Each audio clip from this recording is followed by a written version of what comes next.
Delhi high court ने उमर खालिद, शर्जील इमाम समेत तमाम आरोपियों की जमानत रद्द कर दी। लेकिन अब जो है बड़ा खुलासा हुआ है। पूर्व सीजेआई चंद्रचूड़ कह रहे हैं कि उनके वकील जो हैं वो बार बार टाइम मांगते थे और उन्होंने अपनी बेल वापस ले ली।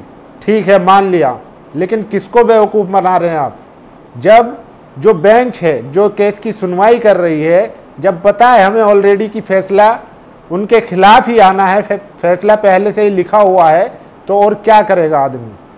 आप सोचिए, यूएपीए में बंद दिल्ली दंगों के आरोपी, तमाम आरोपी, चाहे शर्जील इमाम हो, इमरान हैदर हो, उमर खालिद हो, गुलफिशा हो, खालिद सैफी हो, ऐसे तमाम जितने भी दिल्ली दंगे में जो मुस्लिम स्टूडेंट थे या एक्टिविस्ट थे वो बंद है।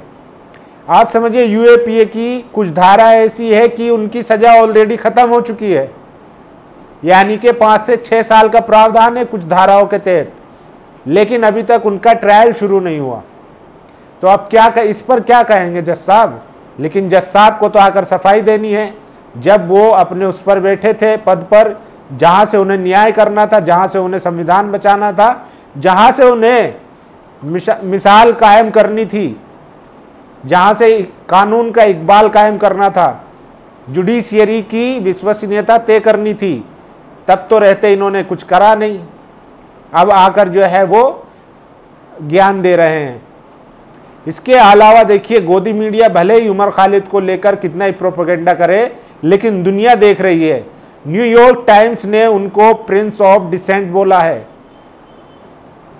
और पूरा लेख लिखा है, एक पूरा पेज दिया है न्यूयॉर्क टाइम्स ने। आप समझिए, जो लोकतंत्र को बचाने की लड़ाई लड़ रहा था।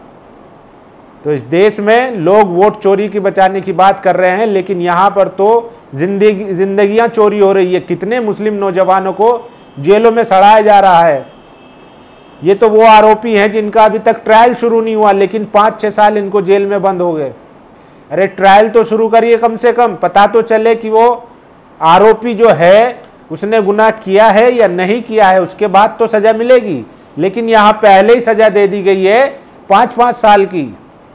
अभी ट्रायल तक जो है शुरू नहीं हुआ, लेकिन अब लोग जो है सवाल उठ रहे हैं और सवाल कर रहे हैं कि आखिर अदालतें 5 सीजेआई बदल चुके हैं, चीफ जस्टिस ऑफ इंडिया, लेकिन किसी भी सीजेआई को इतनी हिम्मत नहीं हुई कि वो इस केस में दखलंदाजी कर सके, वो कुछ कह सके कि हाँ आखिर क्यों इनको बेल नहीं दी जा रही है, क्यों इनका ट्रायल शुरू नहीं किया जा रहा है।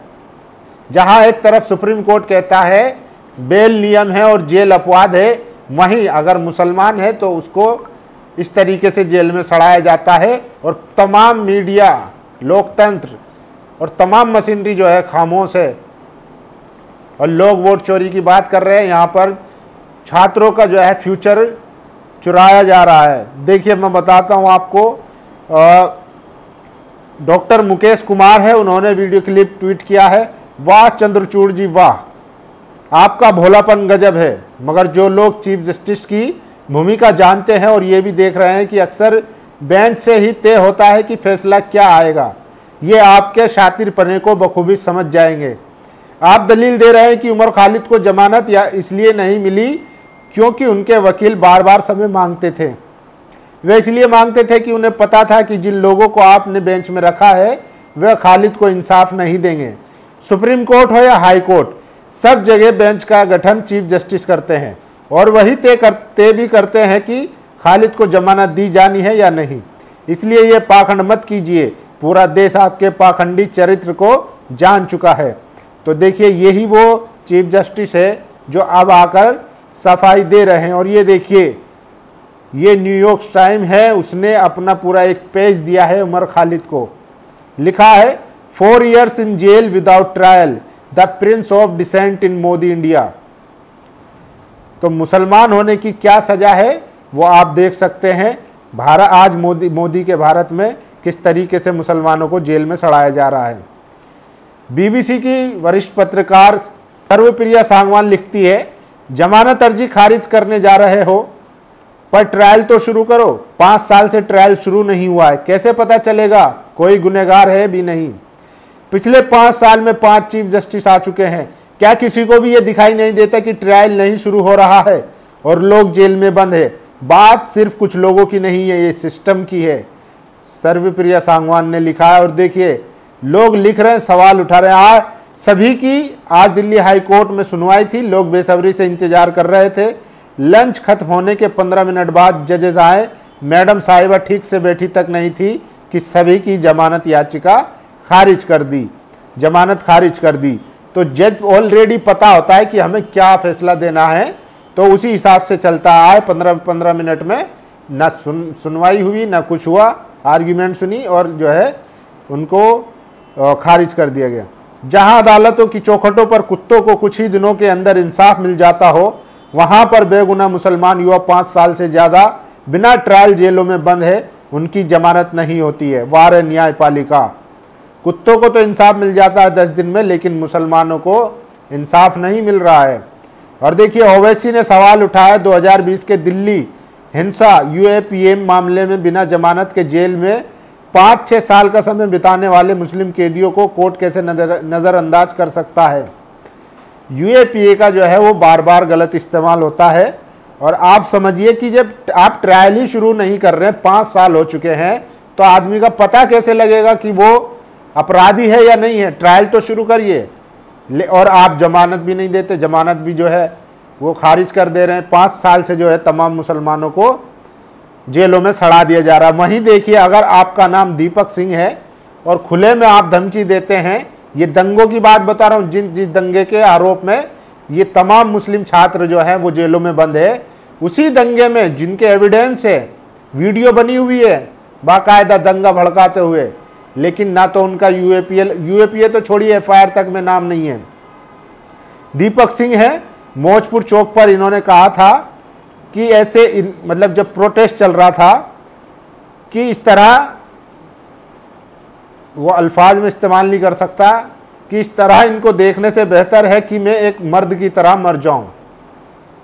यानी कि जो प्रोटेस्ट कर रहे थे उस टाइम पे जाफराबाद में, उनके खिलाफ भड़काऊ बयान दिया था। और इनकी तस्वीरें आप देख सकते हैं। दीपक सिंह है, हिंदू अपने आप को लिखते हैं। द वायर ने एक विस्तार से रिपोर्ट की है, आपका मन चाहे तो जाकर पढ़ भी सकते हैं। लेकिन इनके खिलाफ ना कोई कार्रवाई हुई। और ये देखिए यति नरसिंहानंद जंतर मंतर पर आकर कहते हैं कि इनको सबक सिखाना होगा सड़कों पर उतरकर। जब सीए प्रोटेस्ट चल रहा था दिसंबर 2019 में, 20 में दंगा हुआ था फरवरी में, लेकिन 19 में ये यति नरसिंहानंद का बयान था कि इनको सबक सिखाना है। उनके खिलाफ कोई कानूनी कार्रवाई नहीं हुई, ना यूएपीए लगा, ना जेल गए, ना एफआईआर दर्ज हुई। लेकिन अगर आप उमर खालिद हैं, आप संविधान बचाने की भी बात करते हैं, तब भी आपको बिना अपराध के जेल में सड़ना पड़ेगा। और ये देखिए रागनी तिवारी की वीडियो सबने देखी, वायरल है, किस तरीके से वो गाली गुफ्तार कर रही थी, हिंसा भड़का रही थी, मुसलमानों के कत्लेआम का आह्वान कर रही थी। वीडियो सब चीज सबूत है, लेकिन उसका नाम एफआईआर तक में दर्ज नहीं हुआ।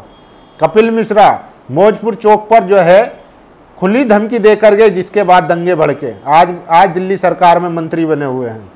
तो ये फर्क है नाम का।